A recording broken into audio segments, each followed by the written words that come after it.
Naomi, cuando tú quieras. Comenzamos el estudio de hoy, que es la continuación de esta serie que estamos teniendo, Reflejos en la Historia. Hemos pedido que todos leyéramos los capítulos 15, 16 y 17 del segundo libro de Samuel, y que juntamente con la lectura, pues cada uno hiciéramos nuestras propias notas y planteáramos las cuestiones que nos surgieran de la lectura del texto.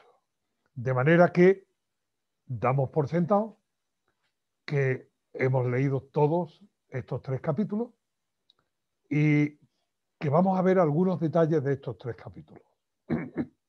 Especialmente lo que está relacionado con Ahitofel. Baste decir, o valga ahora, que si alguien está viendo a posteriori grabado este estudio, pues bueno sería que le diese al pause y leyera los 3 capítulos del segundo libro de Samuel, 15, 16 y 17, porque es muy conveniente tener la perspectiva, tener la visión de dónde se desarrolla lo que vamos a considerar con la ayuda del Señor sobre Ahitofel.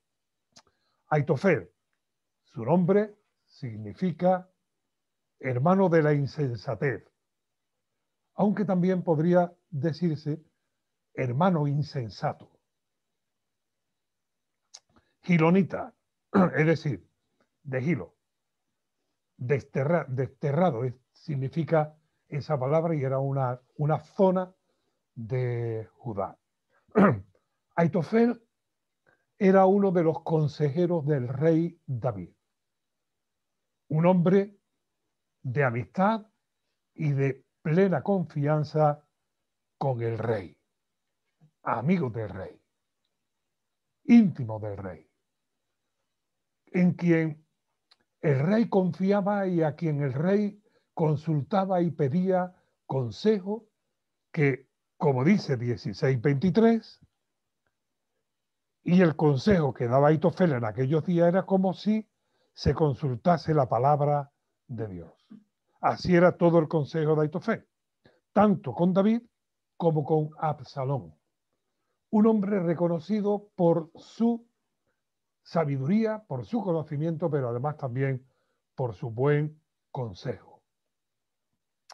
Alguien, por lo tanto, que ha recibido una formación, una experiencia, que podemos decir hasta llegar aquí ha tenido una vida de el privilegio de ser útil para el desarrollo de la obra de Dios y además también instrumento de bendición para el gobierno de David sobre el pueblo de Dios.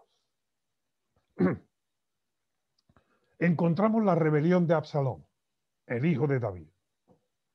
Absalón se subleva contra su padre, roba el corazón del pueblo, se sienta en el camino a Jerusalén y le va preguntando a la gente que pasan por allí, ¿a qué van? Ah, si yo gobernase, yo te haría justicia.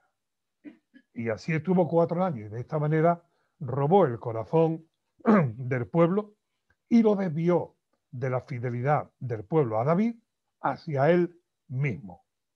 Absalón usó la adulación en su propio interés, sin tener en cuenta que era a su padre a quien traicionaba. 4 años estuvo haciendo esto Absalón. Más adelante veremos por qué Absalón, qué había sucedido con anterioridad con Absalón.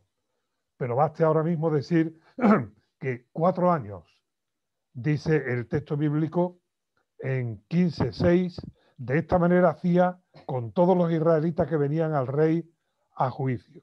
Así robaba el corazón de Absalón, así robaba Absalón el corazón de Israel. Al cabo de 4 años, podemos hacernos una pregunta. ¿Conocía Ahitofel lo que Absalón estaba haciendo? ¿Era del conocimiento del amigo íntimo de David? ¿Podría estar Aitofel detrás de la actitud de Absalón? Podemos hacernos la pregunta. Lo que no podemos es contestarla. Porque la Biblia no dice nada al respecto. Y es prudente que cuando la Biblia calla, nosotros también callemos. Versículos 8 y 9 del capítulo 15. Si Jehová me hiciere volver a Jerusalén, yo serviré a Jehová. Absalón le dice a David, autorízame que vaya a ofrecer mi voto a Jehová. Y David se lo concedió. Versículo 9. Y el rey le dijo, ve en paz.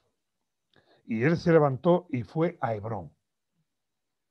Pero lo que había detrás de esta actitud de Absalón era su propia proclamación como rey sobre Israel. Dice el versículo 12 que mientras Absalón ofrecía los sacrificios, llamó a Aitofel Gilonita, consejero de David de su ciudad de Gilo. Y la conspiración se hizo poderosa y aumentaba el pueblo que seguía a Absalón. Cuando Absalón hace proclamar que hay un rey y que ese rey es Absalón, llama a Aitofel. Y Aitofel se suma a la rebelión, a la usurpación del trono que Absalón estaba llevando a cabo. De tal manera se hizo poderosa que David huyó de Jerusalén. Tomó su familia y algunos, un grupo de personas de siervos suyos, levantémonos y huyamos, porque no podremos escapar delante de Absalón. Daos prisa a partir, no sea que apresurándose él nos alcance y arroje el mal sobre nosotros e hiera la ciudad a filo de espada. David huye pensando no solo en sí mismo y en su familia, huye pensando y actuando por el bien de Jerusalén, del pueblo sobre el cual es rey. Por cierto, paremos un momento, hagamos un paréntesis. Hay un magnífico libro de Edward, cuyo título es Perfil de tres monarcas. Saúl, David y Absalón. Un libro de esos cortitos que tiene trigo y no tiene paja. Un libro de esos que hace hervir el corazón y sentir la gratitud a Dios, que yo os lo recomiendo. No es fácil de encontrar, pero se puede bajar en PDF y poderlo leer en una pantalla. Perfil de tres monarcas. La actitud de Saúl, de David y de Absalón. Y cuando Joab le dice a David, matemos a Absalón, David responde, si yo de joven no fui un Absalón, es decir, no me rebelé contra Saúl, ahora de viejo no voy a ser un Saúl, procurando matar a Absalón como Saúl procuró matarlo a él. Jehová es Dios, Él es el que quita y pone rey. De manera que encomienda su causa a Dios. Esta situación, este drama histórico, no solamente incluye que David tuvo que huir, incluye también que Absalón murió. Y el corazón de David sintió el dolor y la tristeza por la muerte de Absalón. Y en el capítulo 18 dice que murieron 20.000 israelitas. Es decir, estamos hablando no de una situación sin importancia, estamos hablando de una situación verdaderamente dramática. Es más, la confianza de David con Joab también se ve afectada. Y aquí juega un papel importantísimo Aitofel. Porque Aitofel apoya la rebelión de Absalón. Y Aitofel procura el mal de David. Cuando David se entera que Aitofel está con Absalón, dice en el capítulo 15, versículo 31, entonces David dijo, entorpece ahora, oh Jehová, el consejo de Aitofel. Porque David era consciente de que al lado de Absalón había un hombre muy sabio y magnífico consejero. Absalón hace una consulta tanto a Aitofel como también a otro que le hace la consulta y da un consejo distinto del de Aitofel, Usai Arquita.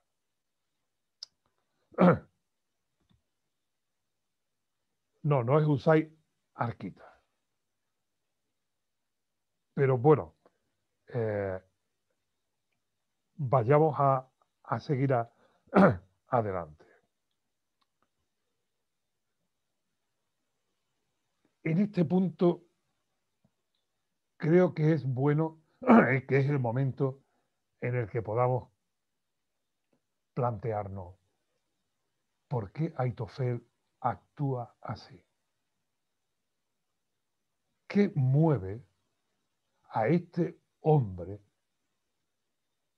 hermano de la insensatez, pero de probada experiencia, de probada sabiduría, rico en consejo?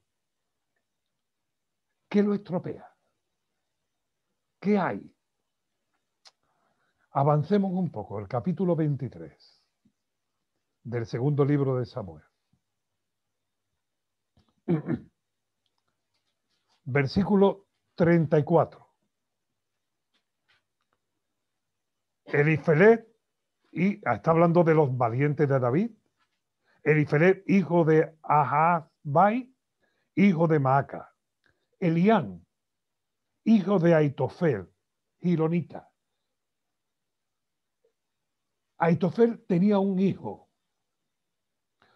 llamado Elián. Volvamos ahora al capítulo 11 del segundo libro de Samuel.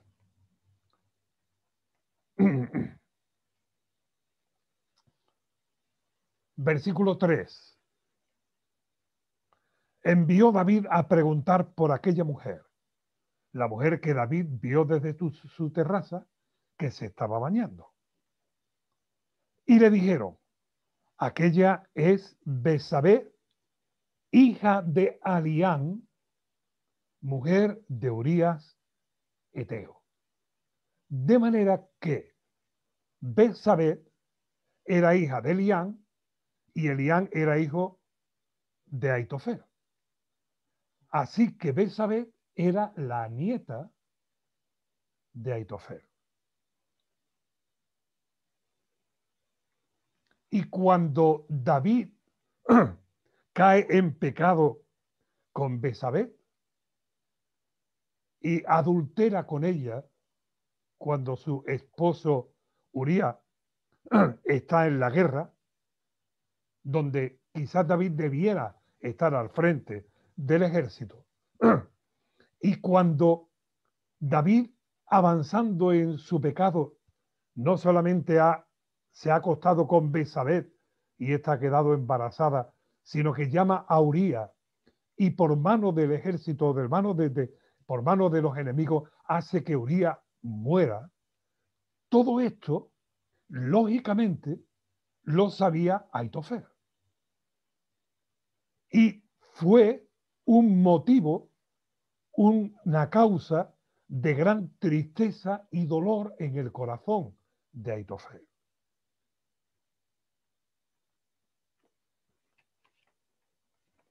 Pero, ¿justifica esto la actitud de Aitofel? ¿O está recogido para que nosotros aprendamos alguna lección también?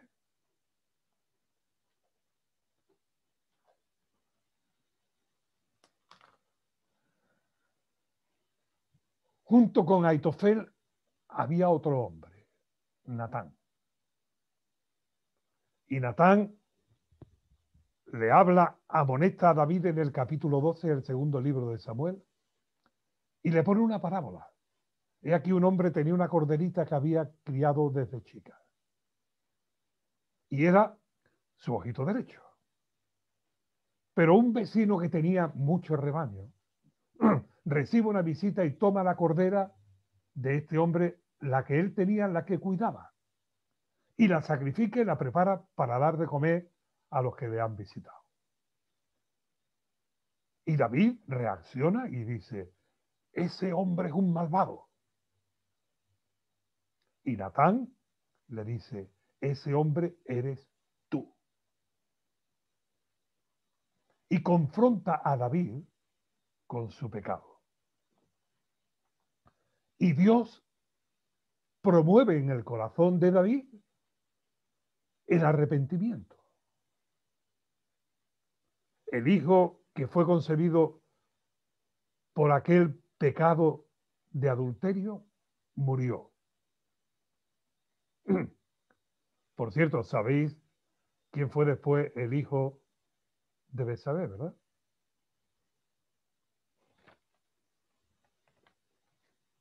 Salomón. Pero no fue el que fue concebido en pecado, sino fue cuando después se casó con Betsabé, el rey David. Pero hagamos aquí un contraste.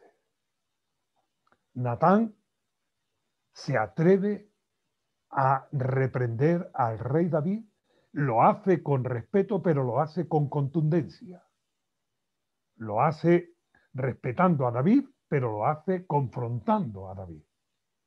Y Dios, repito, mueve el corazón de David al arrepentimiento. Pero, contrariamente a Natán, Aitofel lo guarda en su corazón. No tenemos el registro de que Aitofel tratara con su rey en su intimidad, en su confianza, en su relación, respecto a lo que había pasado con Betsabé. Y unos años después, cuando en el corazón de Aitofel hay una raíz de amargura, cuando en el corazón de Aitofel guarda, esperando la oportunidad y la ocasión para tomar la venganza por sí mismo, para tomar acción en contra del que le ha provocado gran dolor, aprovecha el diablo la ocasión para provocar mayor mal.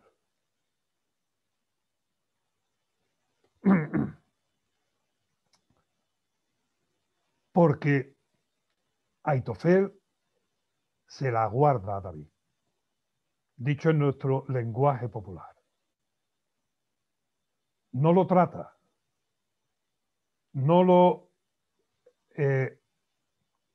pone para solucionar el problema, sino que se lo guarda en su corazón contra David, tiene que simular, tiene que tragar hiel de amargura en su trato con David, pero todo esto le produce en él un estado que cuando ve la actitud de Absalón, dice Aitofel, esta es la mía. Ahora me tomaré la venganza. Tanto es así, y no estoy hablando de suposición, no estamos mirando, haciendo conjeturas, sino que cuando Absalón pregunta, ¿qué hago? Aitofel le dice, mira, el rey ha dejado aquí unas concubinas, pues llévala a la terraza y delante de todos, acuéstate con ellas. Aitofel le está diciendo, lo que tu padre hizo con mi nieta en escondido, hazlo tú en contra de tu padre a los ojos de todo el pueblo, para que tu padre y el pueblo todavía vea peor a tu padre.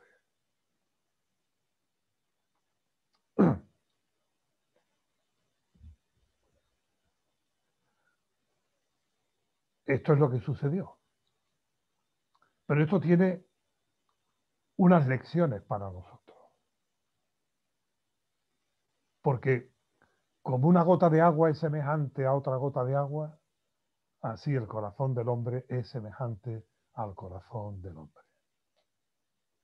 Porque tenemos que saber aprender las lecciones que en la palabra de Dios tenemos recogidas para desechar lo malo y escoger lo bueno. Hermanos, hermanas, dicen equivocadamente que el tiempo cura las cosas. Eso no es verdad. Las cosas, si no se alegran, se arreglan, los conflictos, si no se solucionan, las heridas, si no se tratan, las espinas clavadas en el corazón, si no se sacan, el tiempo lo estropea, lo empeora, lo pudre y provoca mayor mal, mayor dolor. Esto tuvo que marcar muchísimo la vida del rey David, porque él es consciente de que fue su pecado lo que sirvió de justificación a Aitofel. Él no es culpable por la actitud de Aitofel, pero él reconoce que fue su pecado. Y en el Salmo 41 dice David, reunidos murmuran contra mí todos los que me aborrecen, contra mí piensan mal, diciendo de mí, cosa pestilencial se ha apoderado de él. El que cayó en cama no volverá a levantarse. Aún el hombre de mi paz en quien yo confiaba, el que comía de mi pan, alzó contra mí el calcañar. Y esto lo encontramos referido a Judas en el capítulo 21 de Mateo y los textos paralelos. En cierto modo, Aitofel es un tipo de Judas, porque Judas actuó con la misma acritud e hipocresía con el Señor Jesucristo. En el Salmo 55, David otra vez vuelve a hacer referencia, versículo 12, porque no me afrentó un enemigo, lo cual habría soportado, ni se alzó contra mí el que me aborrecía, porque me hubiera ocultado de él, sino tú, hombre, al parecer íntimo mío, mi guía y mi familiar, que juntos comunicábamos dulcemente los secretos y andábamos en amistad en la casa de Dios. Que la muerte les sorprenda, desciendan vivos al Seol. Y yo creo que muy posiblemente David, tanto en el Salmo 41 como en el Salmo 55, se esté refiriendo a Aitofel. Le llama familiar, íntimo, que comía en su mesa. Volvemos al pensamiento de antes. El tiempo no arregla las cosas. Si os habéis dado cuenta en la lectura de los pasajes, Absalón mata a su hermano Amón porque éste había violado a Tamar. Y Absalón tiene que estar 2 años fuera de la casa de David. Y David llora por Absalón. Y el tiempo no soluciona las cosas. Vuelve Absalón y está 4 años robando el corazón de Israel de que sigan al rey David. Y estamos hablando de 2 y 4 años y está claro que el tiempo no arregla las cosas.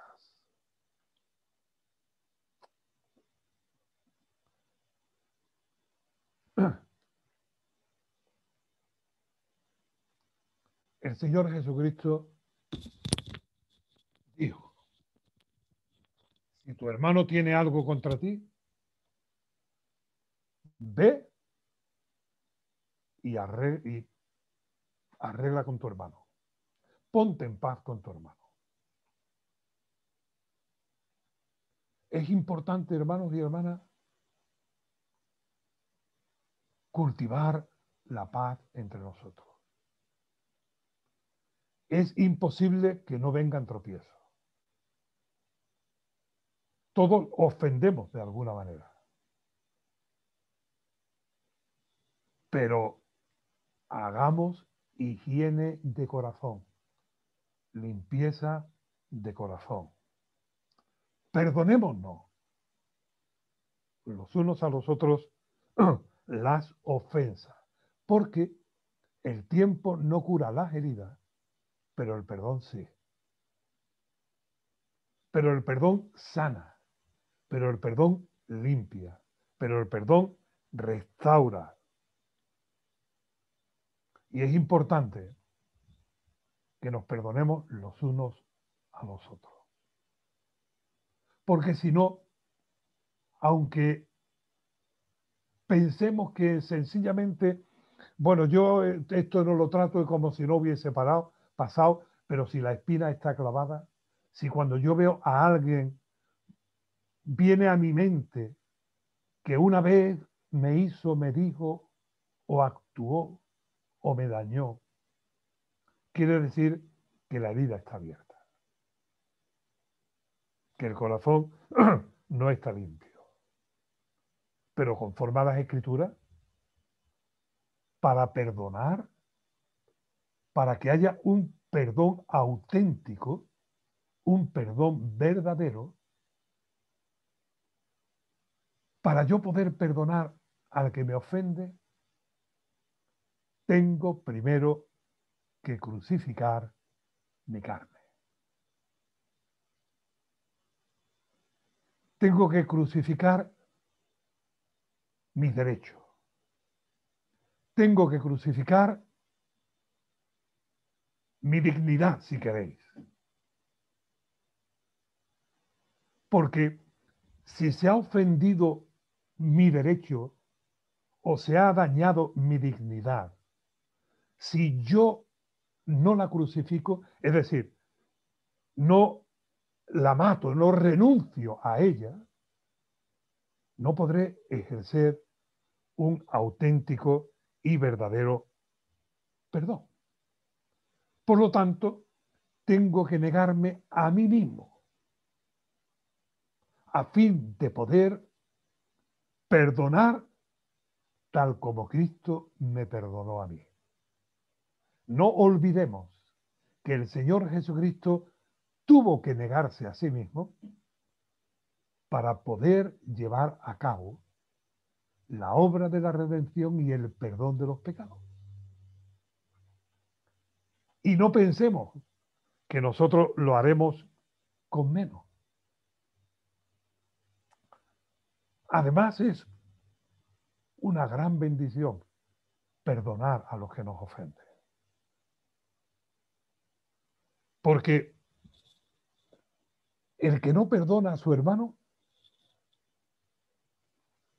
no está dañando a su hermano. Está dañando a la comunión del cuerpo de Cristo y se está haciendo daño especialmente a sí mismo. Porque el primer bendecido por el perdón es el que perdona. Perdón, entre otras cosas, significa tapar. Perdón, entre otras cosas, significa abandonar, soltar, dejar. Y cuando perdonamos a alguien, lo que estamos haciendo es liberándonos, quitando de nosotros, soltando de nosotros la carga, la pesada carga que es el daño recibido. De tal manera que más que le damos la libertad al otro, nos estamos apropiando de la libertad que Cristo nos da, que Dios nos da a través del perdón. Dejamos ir la amargura, dejamos ir el rencor, dejamos ir la tristeza, dejamos ir el dolor. Así que, hermanos, yo creo que Aitofel es un personaje muy a propósito y muy adecuado para hacernos a nosotros recapacitar, hacernos a nosotros reflexionar y considerar la importancia de perdonarnos los unos a los otros, no dando lugar al diablo, guardando en el armario de nuestro corazón rencores o cualquier otro sentimiento destructivo por medio de un mal recibido. Pero, ¿y si no es posible tratar con el hermano o la hermana que nos hizo el daño? ¿Y si no es posible? Por la razón que sea, porque puede ser que haga muchos años y ya no esté aquí en la tierra. O puede ser que haga mucho tiempo o esté lejos en el espacio.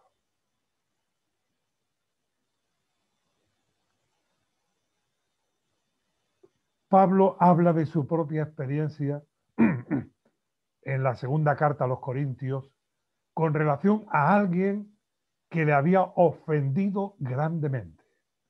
Y Pablo dice, al tal yo ya lo he perdonado delante de Dios. Hermano, hermana, es que si vamos delante de Dios para perdonar, obedeciendo lo que Dios nos dice, las bendiciones del perdón, Dios las hace recaer sobre nosotros. Y delante de Dios podemos perdonar y debemos perdonar a aquellos en, nuestra mente, que en nuestra mente y en nuestro corazón tengamos algo contra él o contra ellos. Y esto forma parte del proceso de la limpieza del corazón. Hijo mío, sobre todas las cosas guardadas, guarda tu corazón porque de él mana la vida. El hombre de las buen tesoro del corazón saca cosas buenas o del mal tesoro de su corazón saca cosas malas. De manera que tal como es el corazón del hombre, así es él. Tal como es nuestro corazón, así somos nosotros. Hermanos y hermanas, y el trono de la gracia está abierto para librarnos de que el diablo pueda aprovechar cualquier circunstancia o impedir cualquier bendición. Bueno, pero eso es si no es posible. Pero ¿y si no es conveniente? Si no es conveniente tratar el tema porque puede causar más mal que bien. Porque no es un asunto menor y tratarlo de manera personal puede provocar mayor sufrimiento en otros del que nosotros mismos podamos estar sufriendo? Pues hermanos y hermanas, si entendemos que sería posible pero no es conveniente, volvamos delante de Dios. No removamos las cosas del pasado para contaminar el presente ni los que nos rodea. Pero el recurso de la gracia de Dios y el acceso al trono de Dios sigue abierto para perdonar delante de Dios, para limpiar nuestro corazón delante de Dios, para quitar la espina o las espinas clavadas que nos provocan el dolor. Porque mirad, hermanos, si no lo hacemos, estaremos corriendo un riesgo grande y exponiéndonos o preparados o dispuestos para exponernos a los engaños del diablo. Un hombre como Aitofel, sabio, prudente,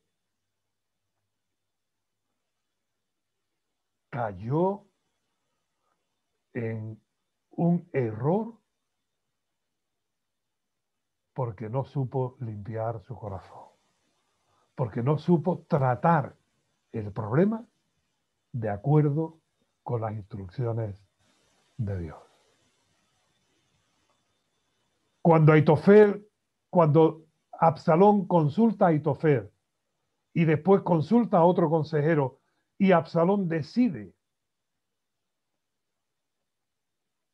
seguir los consejos del otro consejero, Aitofel se fue a su casa, puso en orden las cosas y se ahorcó.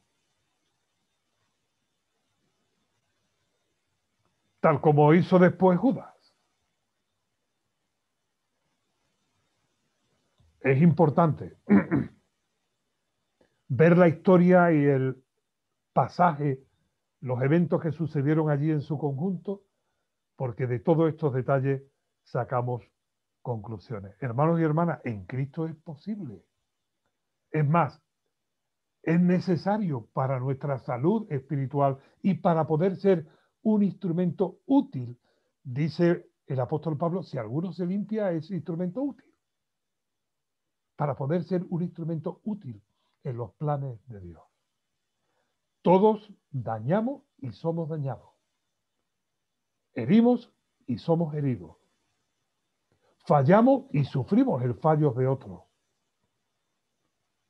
Pero no hay problema, no hay situación en la que, para la que el Evangelio no nos dé, no nos aporte, no nos provea de los recursos divinos para solucionar los problemas.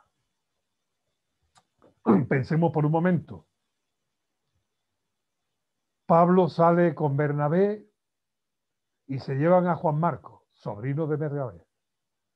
Y Juan Marcos se vuelve atrás. Y cuando en el segundo viaje misionero Pablo va a salir con Bernabé, Bernabé quiere llevar a Juan Marcos y Pablo dice no. Y fue tal el conflicto que hubo entre Pablo y Bernabé a causa de Juan Marcos, el sobrino de Bernabé, porque siempre está la parentela por medio. O casi siempre. Es que es mi hijo, es mi yerno, es mi nuera, es mi sobrina, y la sangre tira. Tal llegó a ser el conflicto entre Pablo y Bernabé que uno tiró por un lado y otro tiró por otro. Pero qué bueno que después Pablo dice, oye, cuando venga tráete a Juan Marco, que me es útil. Claro que había habido un conflicto grande entre estos dos siervos de Dios, Bernabé y Saulo. Pero Dios saca bienes de nuestros males y saca bendiciones de nuestros errores, porque para Dios nada es imposible. Y uno fue en una dirección y otro en otra, y el evangelio se extendió por ambos lugares. Pero el causante del conflicto es restaurado, es perdonado y pasa a ser muy útil para el apóstol.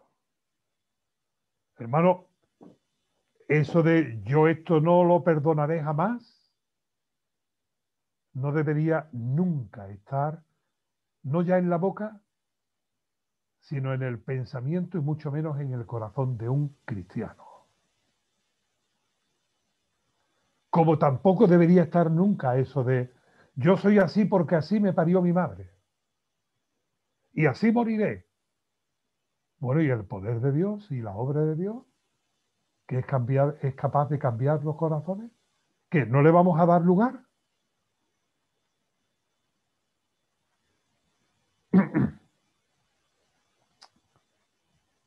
Bienaventurados los pacificadores. ¿Por qué? Porque ellos serán llamados hijos de Dios. Una de las características que evidencia de manera más clara y potente la condición de hijo de Dios es ser un pacificador, de los que buscan la paz, de los que hacen la paz, de los que edifican la paz, de los que persiguen la paz.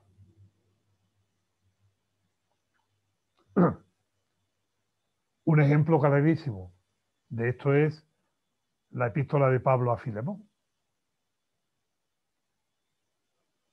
con relación a Onésimo.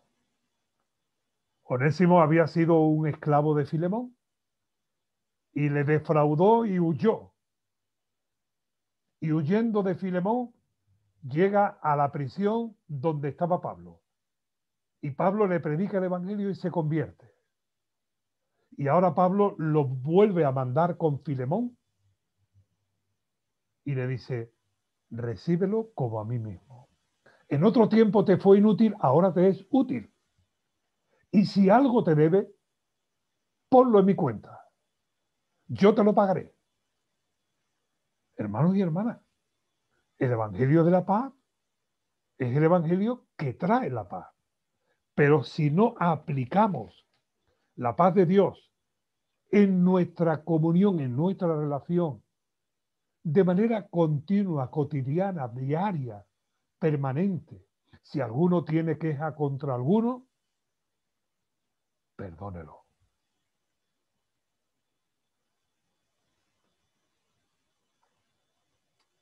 Hermanos y hermanas, yo podría hacer referencia ahora a algunas experiencias personales, pero no viene al caso.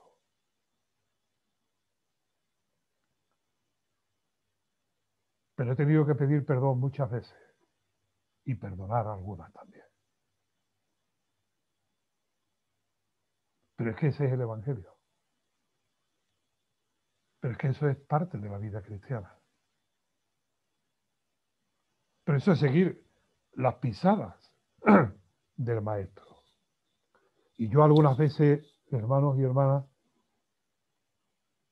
orando por el pueblo de Dios, viendo como en ocasiones estamos como pueblo de Dios, o hay algunos dentro del pueblo de Dios, os le digo, Señor, ¿cuántos hijos tuyos estarán en amargura,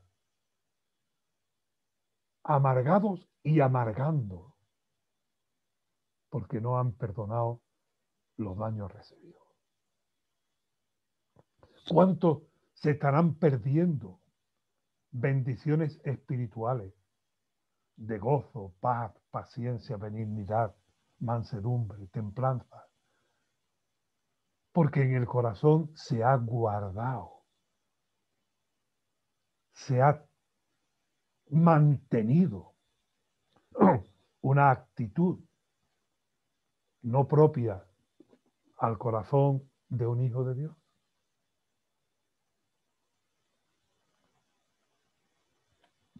Me resultó interesantísimo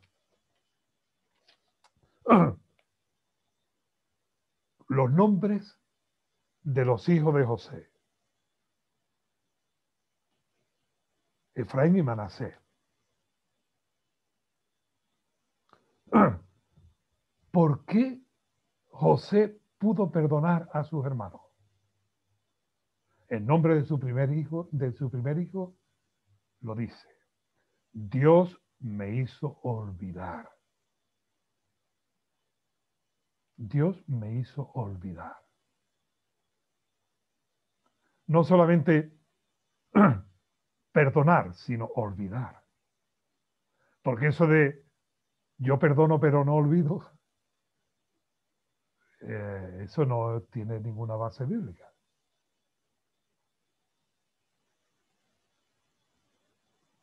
De manera que, ¿cuánto sufrió José a consecuencia de sus hermanos? Sin embargo, Dios le hizo olvidar. Es decir, Dios sanó la herida del corazón de José, de los sentimientos de José, del orgullo de José, de los derechos de José. Y el nombre de su segundo hijo, fructífero. Porque no se puede ser fructífero, no se puede dar fruto si no hay un corazón limpio. Si no es una tierra limpia y preparada. Por eso, hermanos y hermanas, en lo que de nosotros dependa, vivamos en paz.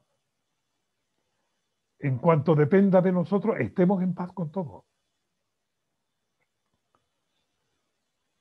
Bendecid a los que os maldicen. Bendecid y no maldigáis. Orad por los que os ultrajan. Porque es la manera en la que más nos vamos a parecer a Cristo. ¿Os acordáis de Esteban? Sabio en la escritura, poderoso en palabras. Y cuando le estaban apedreando, oró y dijo: Padre, perdónalos. Y ahí es donde más se pareció a Cristo. Y vieron en su rostro reflejado como el rostro de un ángel. Hermano, porque también el rostro refleja lo que hay en el corazón. Tenía derecho a Aitofel, era su nieta la que había sido ultrajada. Era el esposo de su nieta, quien había perdido la vida por causa de David. Había sido David el causante de todo aquel mal y el gran dolor y lo que su familia sufrió también. Porque todo aquello fue público y notorio. Pero Aitofel no supo tratar de manera correcta el daño recibido. Y creo que es un ejemplo del que tenemos que aprender para no cometer el mismo error.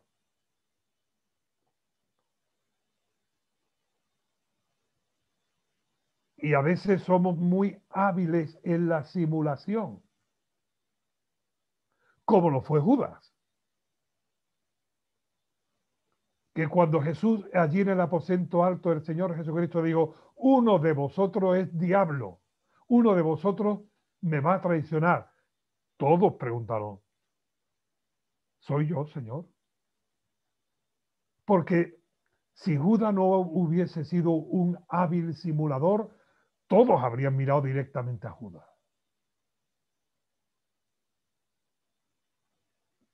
No es tan difícil disimular. Pero delante de Dios, dejándonos que el Espíritu Santo escudriñe nuestra mente y nuestro corazón y nos muestre nuestra realidad y nos lleve a las riquezas del Evangelio en Cristo Jesús, podemos hacer efectivo de que las cosas viejas pasaron. Pablo dice, lo que yo haya sido antes, se quedó atrás. Pues llegamos al final.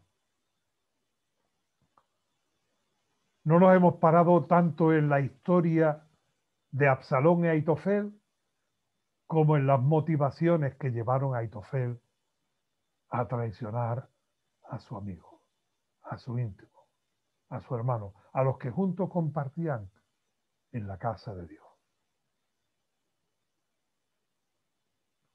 Dios, el Espíritu Santo, está en nosotros, los hijos de Dios, para ayudarnos, para iluminar nuestra mente y nuestro corazón. Santiago dice que cuando alguno se mira en el espejo y ve una mancha, la limpia.